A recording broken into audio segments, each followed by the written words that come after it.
What's up, YouTube? We're back at another movie review, and this one is for all the little Emans out there, okay?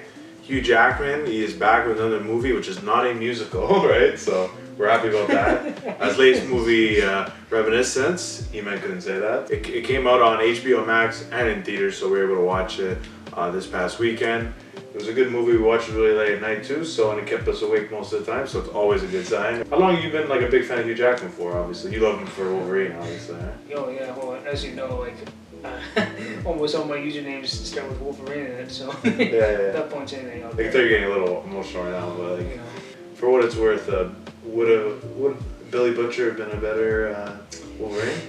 No. Carl Urban, I mean? No. No, you don't believe that? He fit the role really good. No, there's not a better Wolverine, I'm sorry. But yeah, no, this is an interesting movie. Did you even because I'm the one who mentioned this one for this week and stuff, so did you even, were you aware of this movie coming out for a bit or not at all? Honestly, no. Yeah. No, I never heard of this movie until you mentioned it, right? Well, this movie, just to get straight into the movie, this was a really interesting movie. Didn't really it's nice when you go into a movie with no expectations, you're just going to watch it. I didn't even watch the trailer or anything. Yeah, nothing. Yeah, right? Same here. Yeah. It felt, I don't know. Well, this budget. This movie felt like it had almost like a lower budget feel. Did you have that feeling at all, or no? It seemed like there was a lower budget than other movies. I don't know. It depends. Like when they went into those what are those things called? Those chamber things, Oh yeah, like whatever. The pod. And then those pods, there wasn't as many effects and everything like that. Like they obviously just had the actual actors just played out there instead of they just made it feel like it was the memories and stuff like that. But based on the movie, I don't think they needed it. Yeah. I think they did the story really good. Kind of kept you on your toes a little bit to see what they were. Because you weren't really sure which way they were going to take it too much. Well, what I really loved about this movie was the setting. It's based in Miami, and pretty much the whole, I guess the whole U.S. is kind of flooded or something. Yeah. So it's all flooded, but it's almost like Venice flooded. It's not. And some parts are from all the flood stuff. It's like some of it's like jungle a bit. It's like all these trees, all the grass, and then they're just stuff in puddles. Yeah. And then there's like a dam, Yeah, then the rich people are called the barons, and they live on the actual land, where it's there's no fucking flooding, right? And another really cool, which kind of does the whole movie. The thing is pretty much their memory pods, right? And where anybody could go in, they strap in, and they can make you relive memories. And that's kind of Hugh Jackman's character's job, right? That's his occupation, right? Him and his assistant. Well, I don't know if you remember me saying this, but once he went in the first time, I was like, is this an Avatar reference or whatever? Because they're going inside that thing. It's I almost find it a little creepy sometimes because it's his character Nick just kept watching the memories. It's they're remembering everything, but it's almost creepy. The person's changing. It's Yeah, and if people keep coming back, and he made this a business, people keep coming back because they want to relive their favorite memories, right? Yeah. And he can literally relive anything that you want to relive. He can be just tell me, he's telling your brain almost, oh this and that, tell me about where you were that night, whatever, and then you'll kind of relive and stuff. And then after, if it's becoming too much on the brain, it starts to spaz out and shit.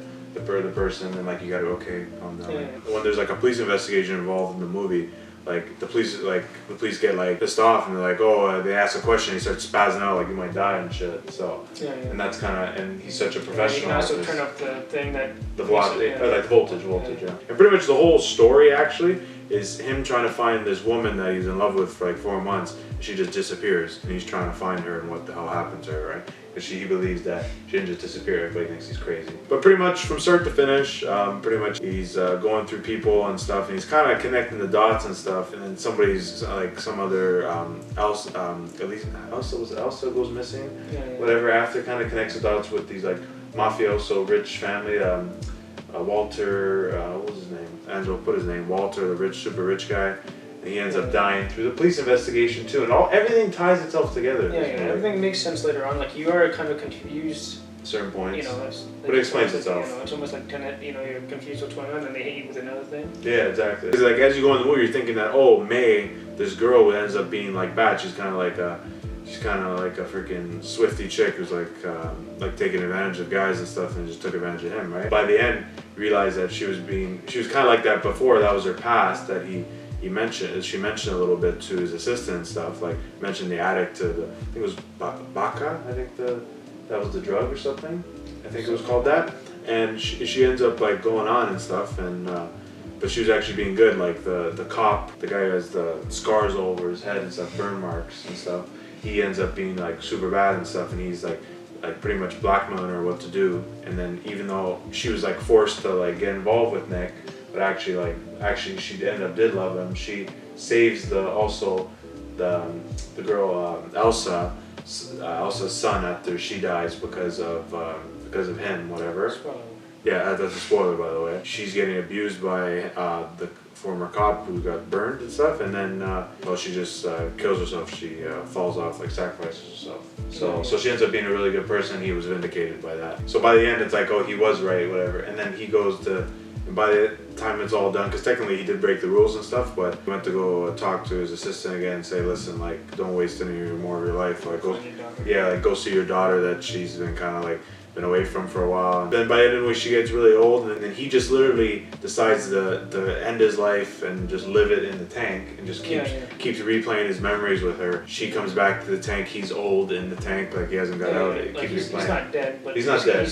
Eventually he'll die. He'll eventually die, but he just doesn't want to be waking up. Yeah, really nice though, the way they ended the movie. It wasn't like a typical happy ending movie. It was kind of it was satisfying in a way. You know, I'm more likely to remember the ending of a movie, which is actually not a happy ending more. Like I can remember that more. That's just satisfying. Like, oh, listen, this happened. It didn't end up perfectly, but you know what? It's something positive to take out of it and stuff. And you know what? At least he dies at peace, right? Like he knew she wasn't a bad person. So it was good. And actually, critics actually blasted this movie. You were saying it was getting like 37%. 37% and like 6 out of 10. Yeah.